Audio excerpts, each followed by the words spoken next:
Forgiveness is never about us being nice or being spiritual enough to just let it go.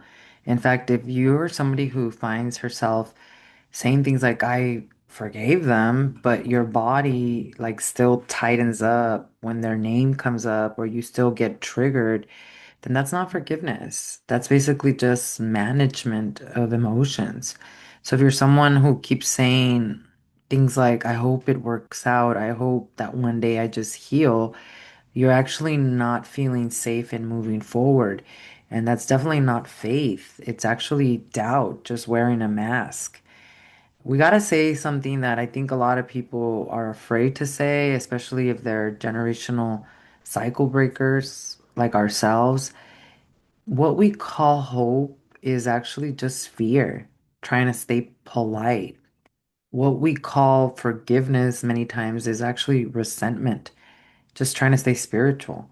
And a lot of what we call family loyalty, blood is thicker than water, is actually just a trauma bond.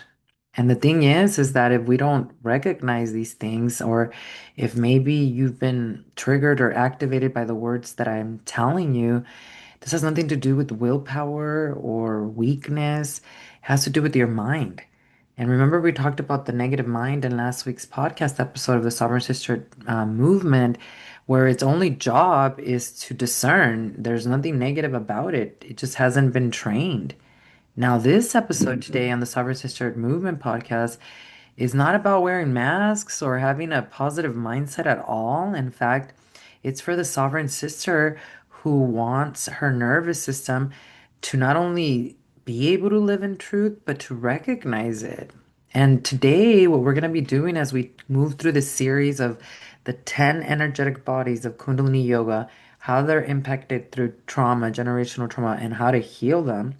We're going to look at the perspective of what is known as the positive mind. And again, this is not about positive mindset. We're going to look at it from a Kundalini Yoga therapy perspective and also from the teachings of Jesus Christ in A Course in Miracles, because we can't bypass the spiritual aspect of what the positive mind is, which is true forgiveness, not false forgiveness. We're not bypassing here. We're not moving into delusion, and we're especially not going to be gullible because that's what an unhealthy positive mind is. So I'm going to help you today not only recognize and become aware of where perhaps your positive mind is unhealthy, but we're going to look at solutions. We're going to look at a holistic approach to body, mind, spirit to getting to the root cause, which ultimately is patterns of generational trauma, ultimately is the genocides, the wars, the colonization that our ancestors have been through, that those basically experiences and the way they coped with them keep getting passed down. So welcome and thank you all so much for being here. If you're new to the movement, I'm Veronica Barragan, trauma-informed Kundalini Yoga therapist, founder of the Sovereign Sisterhood movement and Sanctuary, along with God, of course. We are a first time generational cycle a breaking healer movement where you're here to not just heal yourself, but seven generations before and after you. And we do this through the science and the spiritual metaphysics of Kundalini Yoga and A Course in Miracles spiritual psychotherapy. And today we're going to be looking at the third body because you're not just a physical body, there are 10 layers of energy that comprise what you are as a vibration in this world. And we've been moving through each of the aspects of the mind. In Kundalini Yoga, we understand that the mind is very powerful. It's not your enemy. And there are three aspects of it: the negative mind, the positive mind, the neutral mind. Last week, we talked about the negative mind. So if you missed that episode, I'll link it below. Go check it out here on the channel. Oh, and by the way, before I keep moving forward, thank you for hitting that like and thank you for sharing and thank you for dropping a comment. It helps the movement so, so much, especially during a time where a lot of these, especially when it comes to generational healing, these things are being suppressed. So thank you, thank you. I appreciate you greatly. So today, as we talk about the positive mind, we're going to be defining it correctly, scientifically, energetically, metaphysically.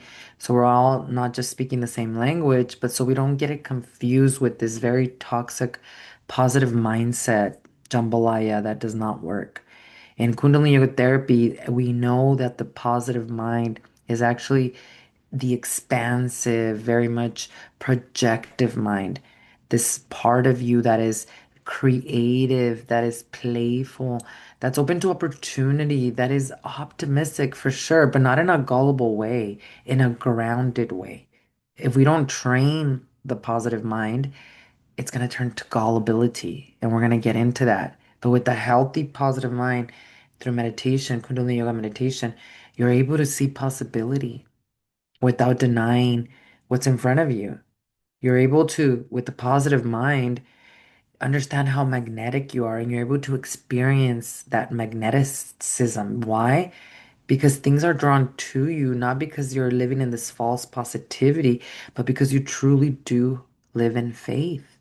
And a large part of that is because you've learned to forgive and not, I forgive because I'm spiritual and God is going to be mad at me. That's false positive mind thinking.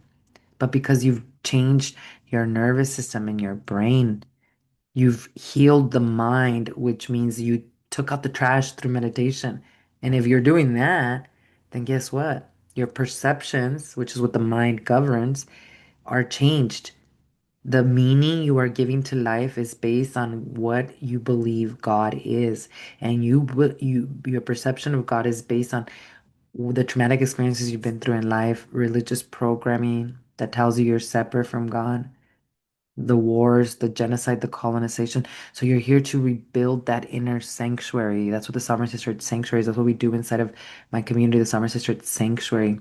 We build the sanctuary. It's like in Japan, there's a beautiful concept of when a vase breaks, they don't throw it away because it's not broken. They patch it up with gold and it becomes even more beautiful. That's what you're here to do. You're not fixing something that is broken. You're never broken. You're here to patch it up with beautiful gold so that you then those experiences you went through can become part of the whole of this beautiful masterpiece that you have become. And that's the balanced positive mind. It carries an uplifting presence that literally elevates other without trying to convince anyone, without trying to convert them. But here's the thing, when we don't train it through meditation, when it's out of balance, guess what's going to happen? Two things. Overactive positive mind means recklessness, you're not prepared, you're overly positive to the point of delusion, of gullible, being gullible. So you're very easily influenced. A deficient positive mind also does this other thing, which is overwhelmed by negative thoughts or fear of expressing your voice and your power, collapsed creativity, loss of humor, and a lot of inability for you to have faith, for you to, even if you don't see it in the physical, to trust. Now, it's so important to understand. I want you to really hear this part that positive mind is not positive mindset. It has nothing to do with mindset. Western positivity is toxic positivity. Oh, just stay in a good mood. Just stay grateful all day. You are a human being. You're gonna have emotions. But we have to train the mind, not the mindset, the perception that you are giving to life. And you train that spiritually and biophysically through the nervous system and the brain, but through shifting your perceptions, healing at the level of the mind. That's what A Course in Miracles, Jesus Christ helps us do. And we're going to talk about that. Western positivity has become toxic because it's not all love and light. And that's not what we're doing here. We're restoring the positive mind as a body of intelligence in the nervous system, in the brain, and in the field, in the electromagnetic field, which is your aura, which communicates with the quantum field consistently. But if you're unaware of your thoughts, feelings, emotions, and perceptions, you're unconsciously creating your reality. And so, what we want to develop is a healthy, positive mind that we can truly have faith without being gullible. And one of the things we have to do in order to get there is we have to correct a very common misunderstanding because the positive mind is not hope. Hope is doubt. In many cycle breakers, it is doubt. Why? Because many cycle breakers will say, I hope that they change. I hope it gets better. I hope this works out. What that really means is I don't trust reality. I don't trust God. I don't trust myself. But that's not willpower. It goes back to your nervous system and to your brain that's been hijacked by chronic stress. That's flooding you with adrenaline and cortisol. That's why you don't have the energy to go above these patterns of thinking of going above hope into faith. I know. I know even if I don't see it. And we're not training your hope here today. We're training your ability to project from truth, from your light, from your truth. Use the positive mind as a powerful tool. The mind is not your enemy. You just have to train it. And a lot of cycle breakers actually get stuck in the most unhealthy version of the positive mind, which is being gullible. Being gullible. And we have to be real about what I'm gonna share here next, because first time generational cycle breakers, they sometimes inherit these very painful patterns of despair, where there's like a feeling of life doesn't change, life is always unfair, humanity is corrupt, there's nothing that can change and be positive about anything in my life or the world. Or they also inherit these painful patterns of shutdown, of helplessness, of victimhood, of overwhelm. And it's so important for us to understand that in this world, trauma has been done on purpose to other people to control and manipulate them. We talked about archons, right? We talked about in the Gnostics who saw these essences of energy that literally occupied the electromagnetic field of human beings. They feed off of these lower frequencies. And that's what despair is. That's what helplessness is. That's what victimhood is. And then what happens is that you become gullible, you outsource then your sovereignty, and you feel that safety then can only come from authority because you don't feel safe in your body because of the trauma and the nervous system. So you learn to override your instincts if a guru says it, if a priest says it, if the church says it, if the government says it, just because they have this title, you force yourself to trust them. Why? Because the positive mind is unhealthy and it's just gullible. Why? Because you think that safety comes from something outside of you, when the only true place where safety comes is from within through God. And that's a biophysical process too, because what you're doing is you're changing your nervous system and brain so it stops secreting so much cortisol and adrenaline. That's why you don't feel safe in your body. It's like World War III. It's a hormonal situation, right? And the thing is that if you believe that safety comes from authority because you have an unhealthy positive mind, you're gonna override your instincts. That's what's gonna be common for you. You're gonna learn to trust faster than verify. You're not gonna trust the red flags, or you're not gonna pay attention to them because you're positive. And you're gonna learn to call compliance being good. And maybe it started since you were a little girl, right? Be a quiet little Catholic church girl. Don't make commotion, don't make a noise, right? So you continue to believe that safety comes from outside of you. And this is where gullibility sneaks in. Not because you're ignorant or stupid or all these different things that you might be so harsh about with yourself. It's because you were trained. That's it. That questioning equals danger. And then it becomes a chemical addiction. You become addicted to the cortisol and adrenaline kicks. Your body does, your brain does, your nervous system. So that's why willpower is not enough. When you were trained that questioning equals danger, questioning religion, questioning why they did that, questioning anything, you learn, hey, don't question mom. Don't ask.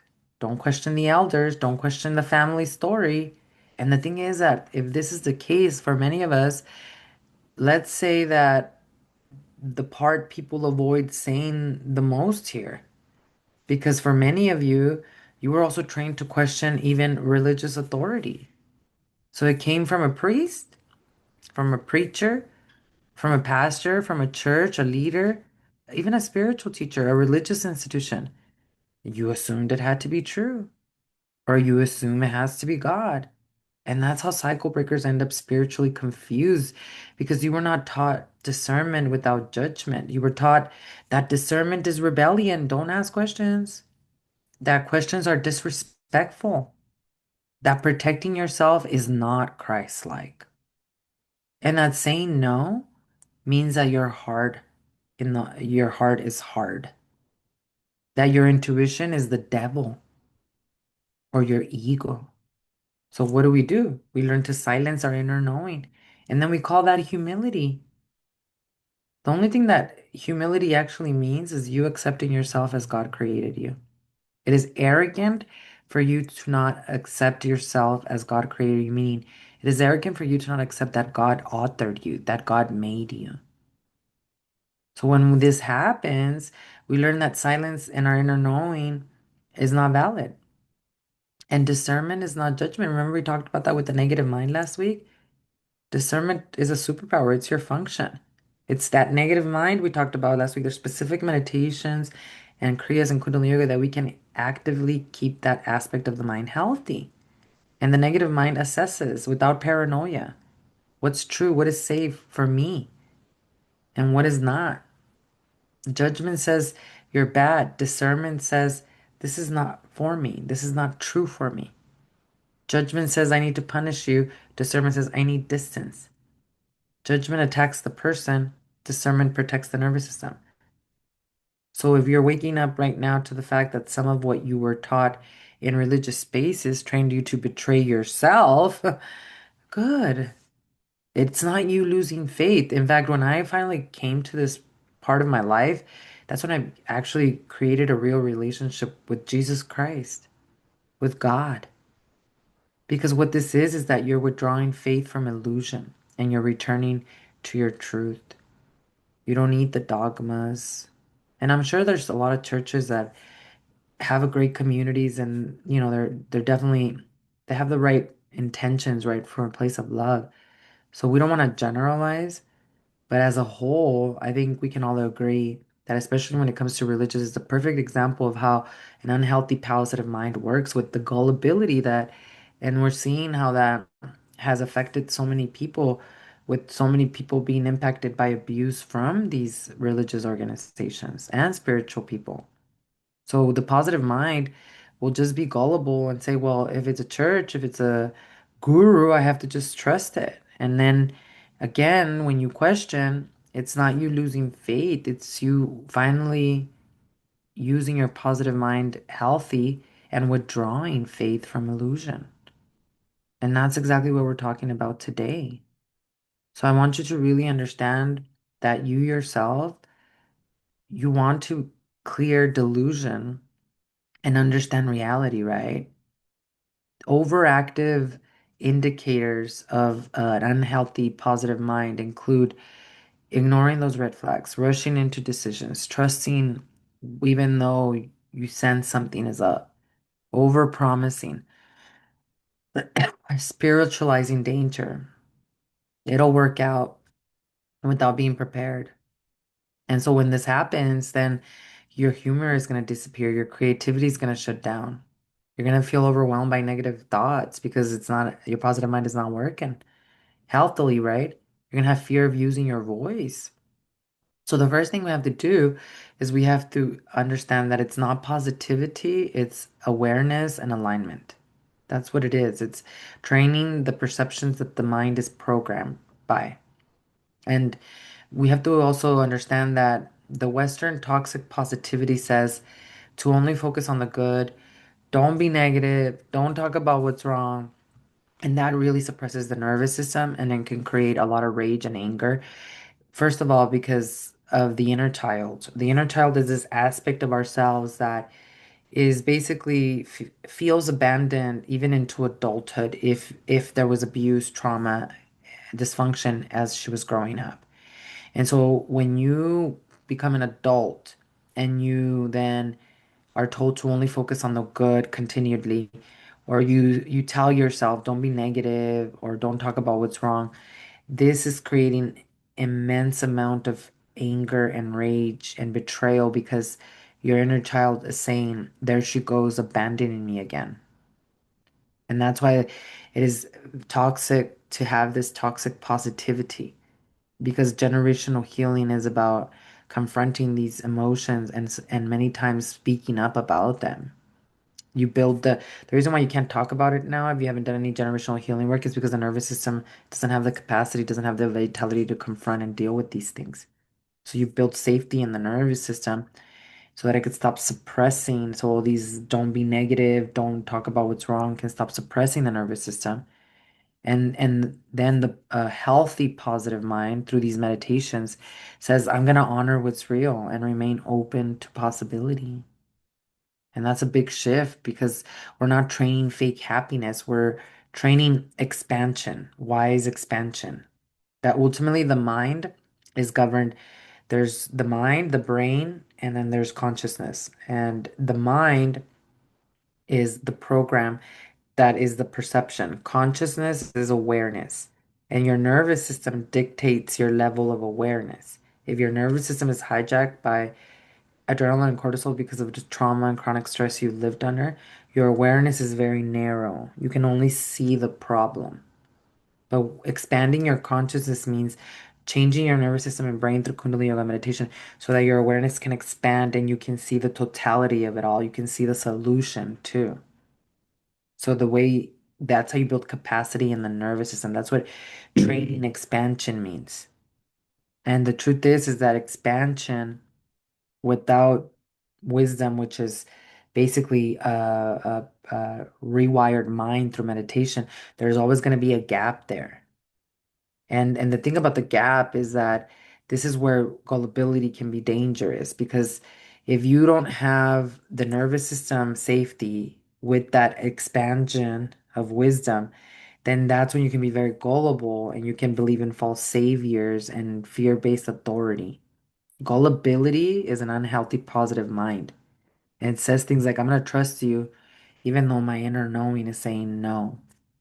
And victimhood will say, I don't have power here. It's the same root, it's just misplaced authority. Now, with a healthy positive mind, there's meditations for this. I'm going to share one with you right now. You're restoring authority inside because you're shifting the perception and meaning you're giving to even if you see the red flags in someone. Let's say somebody just red flags galore, you see their darkness, all this stuff. You're not going to judge them. You're not going to take on their pain because you're not misplacing your authority in them. You know who you are. And a positive mind restores that authority inside of you. So what you're able to do then is you're able to look at that person not as trying to hurt you, but seeing that they're just calling out for help. That's all that they're doing. You'll be saved. Nobody will ever disappoint you in your life again if you stop idolizing them, stop idolizing the relationship, stop misplacing your authority in them. You place your authority only in God, and that's what Kundalini Yoga is through meditation, union with God. So a balanced, positive mind restores that sovereignty inside. And the science is there because if you think about faith, faith is not a vibe, faith is a regulated state of the nervous system that supports forward movement, creative problem solving, curiosity, play, projection without delusion. And ultimately, when your nervous system is dysregulated because you have never done any practice of meditation and you've lived under chronic stress for a long time, your positive mind is going to be reckless. It's going to be gullible.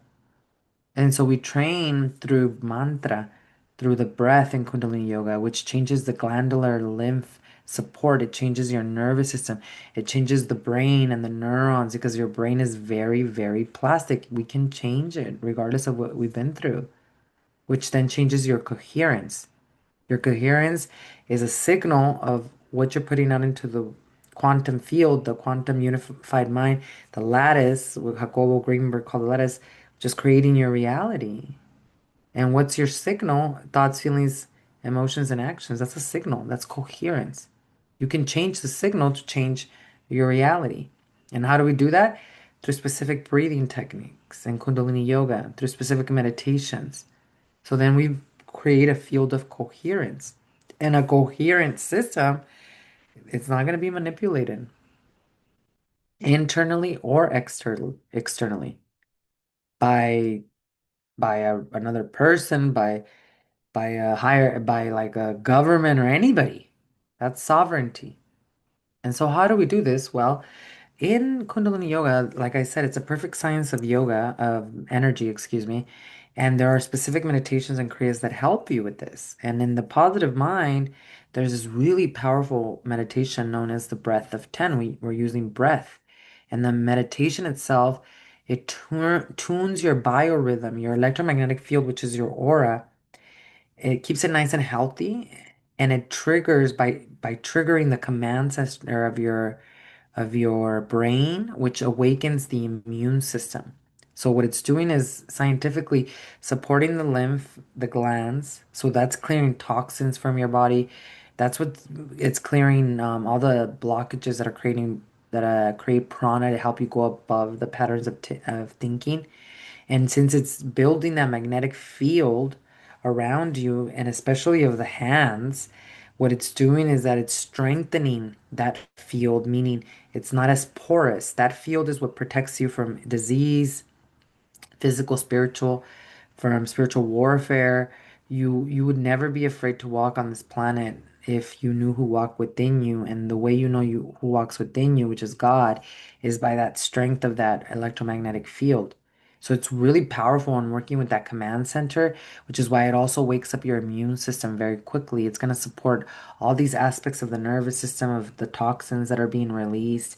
And because of that, you're going to be have clarity to hear your intuition and to move into this true, healthy, positive mind. Not gullible, but faith, right? And what this does is that the coordinated movements are going to support this autonomic regulation because what it's doing is that it's improving your vagal tone. And your vagus nerve is the most important nerve in your entire system. It connects from the brainstem and moves all the way through your body. And it increases your ability to have interoceptive accuracy, meaning your body's giving you messages and you can translate them. That's interoception. We lose that ability through trauma and chronic stress. And through that, you get to reduce threat noise loops, meaning you're not in danger anymore. And then your nervous system can then move forward, project forward, meaning I have faith in my future, even if it's uncertain. The energetic translation is just as important because a stronger magnetic field, which is your aura, you're going to be able to discern things and you're going to be able to reduce the susceptibility to gullibility and false authority. One of the things that Yogi Bhajan said about this meditation is that the breath of 10 is a complete breath along the line of breath of fire. Now, breath of fire is another breathing technique that we do in Kundalini Yoga. That one definitely feels a lot more activating. So I wouldn't start with that one, but I would love for you to start with this one because this one particularly, it works really powerfully on the on the positive mind. And one of the big reasons is because it's working to give you disease-free body. A clear, positive mind will develop your intuition, but it requires repetition, which is why 40 days. You could start with 3 minutes per day and take it up to 11 minutes, but 40 days consistently to build that transformation in the brain. So the breath of 10 meditation, you're actually just sitting, you can sit on a chair and or you can sit on the mat, whatever feels best for you. You know, don't force yourself to do something that your body's not ready to do. You know exactly what you have moved through, you know exactly where to meet yourself. So with the breath of 10, you're just sitting with a nice straight spine. Your eyes are going to be closed if it feels safe for you. You don't want to create an anxiety which is done through relaxation. It's called relaxation induced anxiety. So if you can't close your eyes, and don't force yourself to just look straight in front of the room, somewhere focused so that it can help you. You might not even be able to sit still. You might be running cortisol and adrenaline through your body, so you might be moving around, and that's okay. Like again, it's perfection means you showed up. That's it. So you're gonna be sitting in easy pose. You can sit again in a chair, eyes. Try to keep them closed. Try to look upward into the third eye while you're doing that as well. And the breath is what we're using here because it's combined with the movement of your hands. And what you're doing is you're inhaling in 5 strokes through the nose, and you're exhaling in 5 strokes through the mouth. But each stroke of breath is one clapping motion, but we're not clapping all the way. We're moving our hands, we're bringing them together in this 5 stroke through the mouth, and each stroke of breath is one clapping motion. There's no mantra, but I want you to just listen to the sound you're making with the movement. Your elbows are going to stay bent. Your forearms and hands are relaxed, and they're in this clapping position so that your hands are right in front of kind of your heart space. And your hands are going to move in and out like you're clapping, but they're not going to touch. You're going to stop this inward motion when the hands are about 6 to 8 inches apart. And you're going to be inhaling 5 times through the nose in separate strokes, like you're taking sniffs. And then exhaling 5 times through the mouth, also separating those breaths, and at the same time moving your hands 5 times without clapping them together. And so I'm going to show you what this looks like. So I'm going to close my eyes, bring the gaze to the middle of the forehead. I have the hands about 6 to 8 inches apart. My spine is straight. And now I'm going to begin 5 inhales through the nose and sniffs. As I'm doing that, I'm going to pretend I'm going to clap, but don't clap all the way. So it looks like this.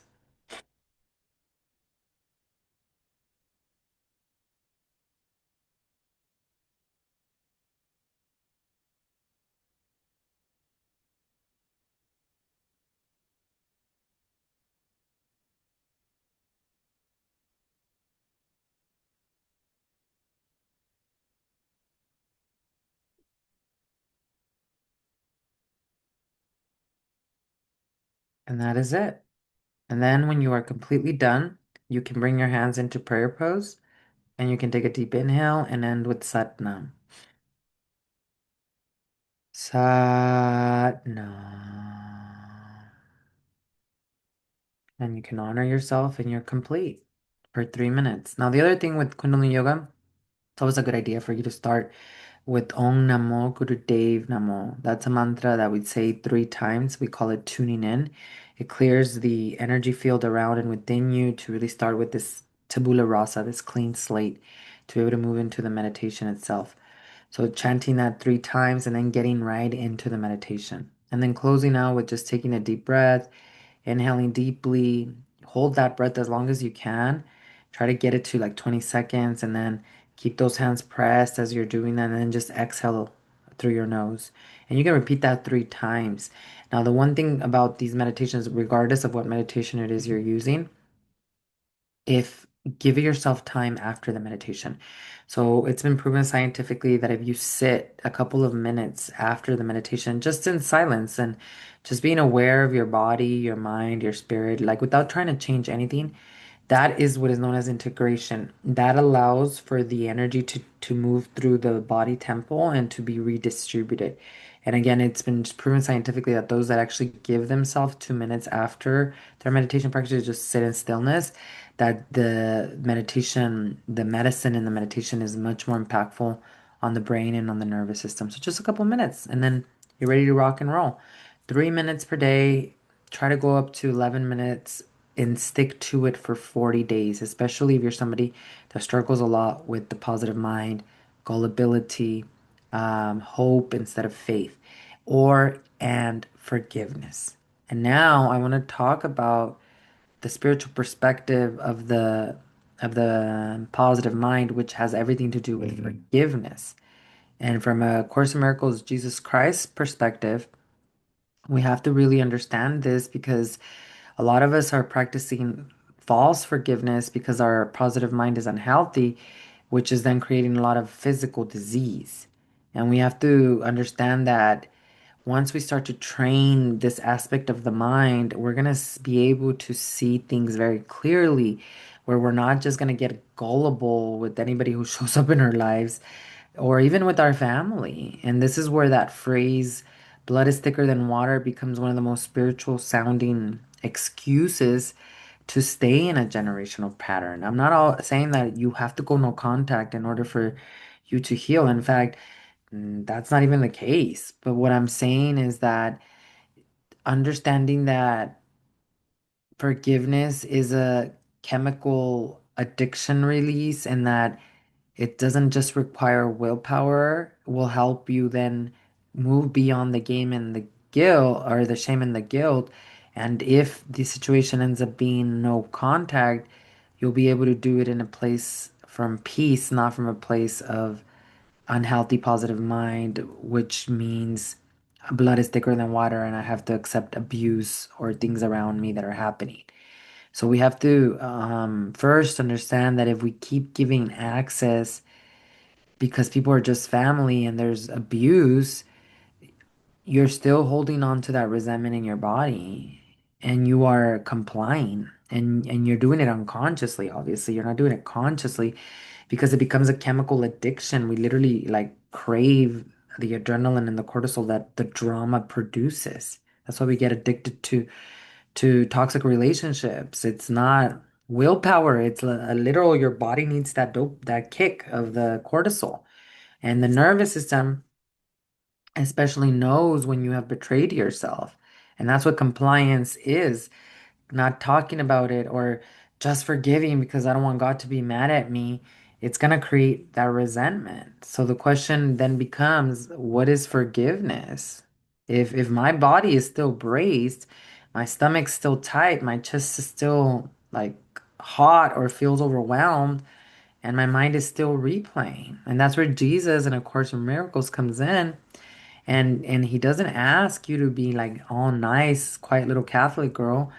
Jesus is asking you to be accurate. And for that, you have to understand that healing is not willpower. It's shifting your perception. That's how you heal the mind, the positive mind, changing your perceptions of what you believe about life. Because based on what you believe about life, perception, you are either very gullible, unhealthy, positive mind, or you don't have faith. And so, what Jesus, and if we don't have faith and are very gullible, it's going to be very difficult for us to forgive because we're still carrying the identity of, I've been hurt, I've been attacked. No, you have not. The person was crying out for help, and what she or he did to you did not change who you are, the highest daughter of God, authored by God. It will never, nothing can ever change that. And so, what Jesus explains to us in A Course in Miracles is that if you've been calling things forgiveness, but you still feel sick in your stomach or in your body, the real reason is because the positive mind was bypassing. And that's what it's been doing. Be positive, right? And we don't want to bypass. Otherwise, we're going to repeat the pattern. And from Jesus' perspective, in A Course in Miracles, the positive mind is restored when we withdraw faith from illusions, when we return faith to the truth. That's truth perception. And how do we do that?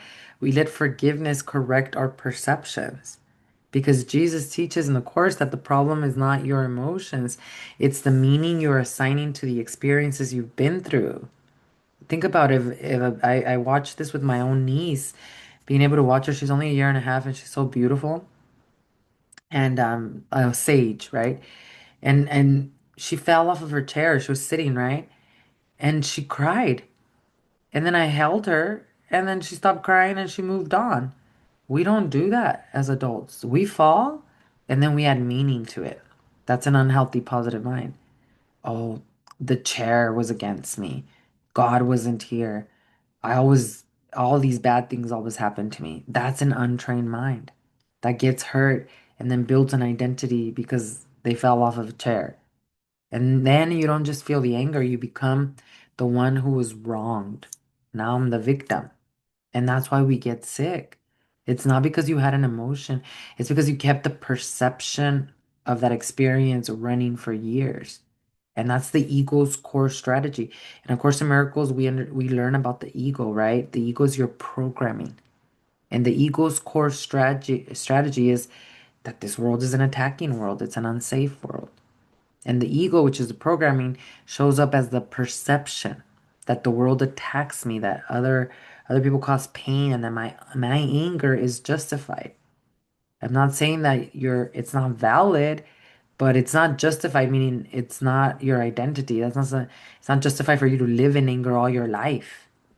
The thing about this is that we walk through life feeling kind of like being punished on purpose by God, by people, by circumstances, money. Even the temperature in the room, it's like, we're irritated, right? But believe it or not, forgiveness becomes the antidote because it undoes the perception at the root. But most people don't know how to forgive. Why? Because they believe in what conventional studies tell you about what forgiveness is. Conventional studies, forgiveness says, I was attacked. I deserve my anger, but I'm going to let it go. But you cannot keep the perception that you were attacked and release the emotion. Perception is the cause, anger is the effect. If you keep the cause, the effect is going to return even if you get rid of this person. And most people, when they practice forgiveness, it's just avoidance, it's suppression, it's spiritual bypass. And the anger, it stays stored in the body, in the nervous system, in the brain, in the zoas. And then we move into false forgiveness, which is what Jesus calls forgiveness to destroy in the Course. The ego forgiving only if there's benefits to it, only if that makes me the better person, only if that says that I am more spiritual than you, or only I'll forgive you, but that just says that you're beneath me. That's not forgiveness and that is not love. That is you attacking back, masking it. And when you attack back, that person not only understands it and feels it, they're going to keep breaking the boundary because they cried out for help and you couldn't see the Christ in them, knowing that they were not attacking you, that they were attacking themselves, and they were crying out for help. That's what Jesus did on the cross. Jesus Christ came to teach you about the resurrection, not the crucifixion. And when he was on that cross, he said, Forgive them, Father, for they know not what they do. Why? Because it wasn't about him. These people were acting out of their level of pain. And that is what liberated all of us. Not his crucifixion, his ability to say, Forgive them, Father, they know not what they do. And so, what we have to move through is what is real forgiveness. And that's what Jesus Christ came to teach. True forgiveness, it looks at the perception, not the anger. So many of you feel so guilty and shameful because you feel angry and you're trying to get rid of your anger. Stop, you're not going to be able to do it. We have to look at your perceptions. So instead of I was attacked and hurt, Jesus says, this perception was an error.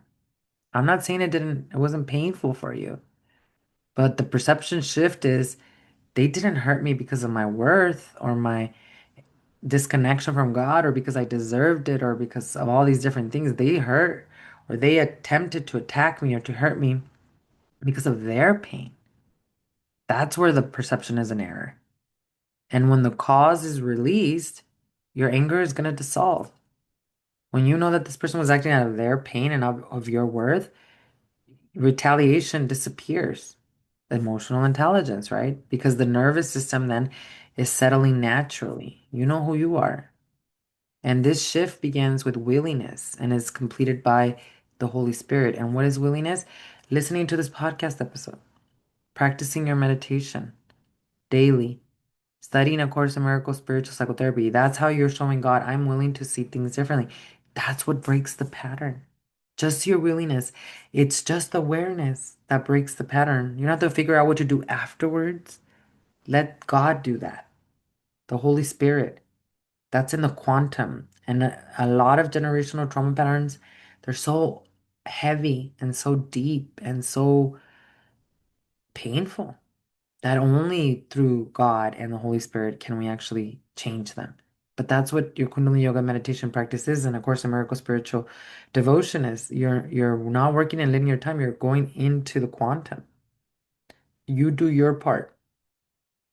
Be willing to show up. A woman's responsibility is to protect in the spiritual. If she doesn't have a spiritual practice every day of meditation and prayer, then what are we doing? If we don't have a spiritual devotion, my spiritual devotion is reading A Course in Miracles every day since 2008 and going to my A Course in Miracles class and cite the Sovereign Sister Sanctuary and my Kundalini Yoga daily practice. And that's what we teach inside the sanctuary. So you can join us so that you choose yourself as a cycle breaker. And so we're not the victims. And it's important to not only know that you're not the victim, but know that you're not the victim without becoming a doormat. In fact, Jesus Christ in A Course in Miracles says, we're not the victim of the world we see, we're creating it. It's not denial, it's not sovereignty. I mean, this is sovereignty. Jesus is not blaming you. And what this means is that what hurt you is not the event alone, it's the interpretation and the perception and the guilt fear framework that you're using to see. And the difference between healthy, for example, no contact and victimhood identity, to give you an example of a healthy positive mind versus an unhealthy positive mind. Healthy no contact, this relationship is not safe or aligned. I'm going to create space and remove myself from it. Or I'm choosing distance, right? Or my nervous system needs space right now. Victimhood identity, no contact, is I need them to be guilty so I can be okay. I need them to take radical self accountability. I replay the story because I'm addicted to the chemicals, the adrenaline and cortisol that it gives me. Or my peace depends on them taking radical accountability, on them changing, being wrong forever, whatever it looks like, in order for me to be okay. You see how one is sovereignty and the other one is attachment? We go deep into this inside the Sovereign Sisterhood Sanctuary in my community. If you're interested in joining us, the link is below. Let's get ready to disrupt those patterns. Now, from a brain's perspective, replaying the story keeps the amygdala activated. More rehearsal maintains all this addiction to the stress chemistry. The nervous system is going to stay organized around this absent threat. So, what we work inside of our community is Saibong. This is soul sovereignty, leadership that allows the prefrontal cortex re engagement, the nervous system re education, the brain rewiring, right? And here's what leaving victimhood looks like after no contact, practically, because it is part of the positive mind. You stop reopening the case, you no more internal courtroom, no more closing arguments. The decision has already been made. You can allow pain to be a sensation, but it's not the evidence of who you are. There might even still be grief and anger and sadness. They move without being assigned meaning. Pain does not need to prove anything. And going on contact is not a trend. It's ridiculous what they were saying on that Oprah show. It's not a trend. It's literally the last resort from nervous systems that are consistently projecting their pain. So I get it. Sometimes you need to create space to withdraw identity from the story, to learn how to be without that addiction, right?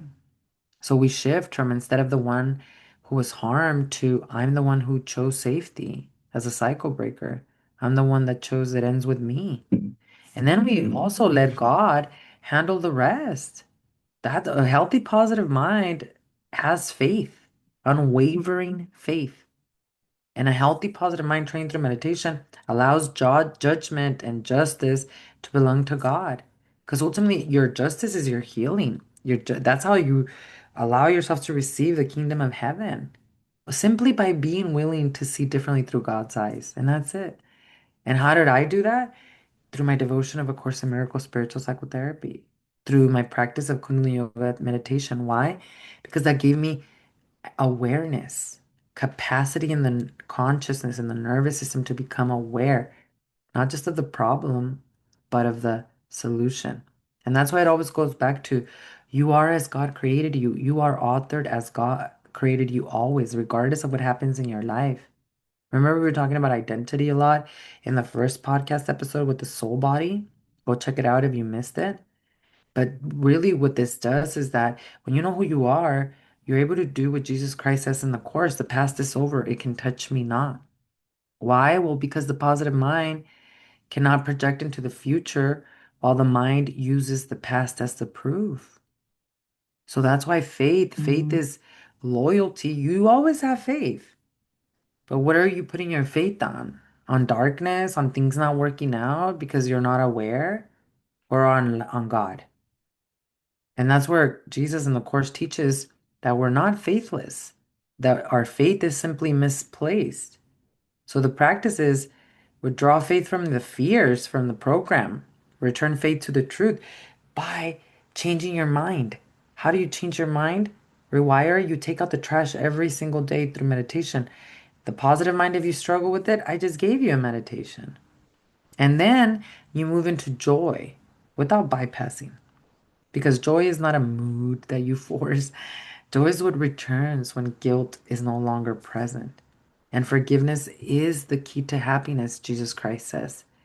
And so the positive mind in A Course in Miracles becomes trust in the truth, the release of accusation, the willingness to see innocence, even when there's darkness, the freedom from guilt-based interpretation. That is real expansion. That is now you using the positive mind in its highest ability. And so we're going to close with the following. And if this has resonated for you, if this has landed, if this has percolated something within your own electromagnetic field, drop a heart below, hit that like button. I appreciate you all so greatly for helping us all move, grow this movement and share it with others because this is part of the expansion, getting this message to so many more cycle breakers that are ready to end the pattern. Now, I want to close with this because this is really important for all of us to hear. But if you do keep someone close because they're family, but your body is holding that resentment, your positive mind is not expanding. It's a split. It's almost like you're betraying your inner child. So there will always be this resentment. So stop saying I hope it gets better because that's gonna allow push you into not telling the truth and to be able to take this leap of faith to be able to change it. You have to stop operating from fear. And you have to understand that sovereignty is not harsh, it's honest. And that your nervous system will always know the difference. So you have to be okay with awareness. That's it. And nervous system capacity through meditation is built so that you can have awareness, not judgment. In fact, next week we're going to be talking about the neutral mind, no judgment. When we have a healthy, positive mind, and a healthy negative mind, which there's meditations for that, right? The neutral mind is what leads. And then you get out of the good bad polarity. And that's very important because there's darkness and light, but good and bad does not help you. Good and bad is an unhealthy, untrained mind. And I'm going to explain that further next week with the neutral mind teachings because the neutral mind is what a yogi is. But in order to get to the neutral mind, we have to activate the positive and the negative mind. And there are specific meditations for that, which is exactly what we covered today. So today we looked at the mind, we looked at consciousness, we looked at the brain, we looked at specifically the positive mind, what it is and what it isn't, gullibility versus faith. We also looked at Jesus Christ's perspective from A Course in Miracles of what is faith, why victimhood is an unhealthy, positive mind, and how forgiveness becomes the pathway to salvation, to creating a very healthy, positive mind. True forgiveness, not false forgiveness, which is the unhealthy, positive mind. So if this has resonated, if this has landed for you, let me know how in the comments below. Again, thank you all so much for sharing this podcast episode. Thank you for getting out to our communities. And if you're ready to choose yourself, to be willing to break these cycles of trauma, not to fix anything, but to uncoil your potential to live as your highest version of yourself, then join us inside the Sovereign Sisterhood Sanctuary, where I teach you every single month not only the generational healing journey, but through Kundalini Yoga therapy and A Course in Miracles spiritual psychotherapy, how to reclaim your sovereignty back. Body, mind, and spirit. The link is below in the description. And this month we're working on the negative mind. So I hope to see you there so that you can move from paranoia and fear into sovereignty, discernment, presence. If this again has resonated, thank you for liking, thank you for sharing. And I'm really excited to share with you next week's podcast episode on the neutral mind. This is where the sovereignty starts to really play out itself in our lives. So thank you for you, sending you all a big hug, and thank you for always joining me, of course, on the lives. It is feeling amazing to align with such beautiful high priestesses, sovereign sisters like each and every one of you. I'll see you all in the next episode.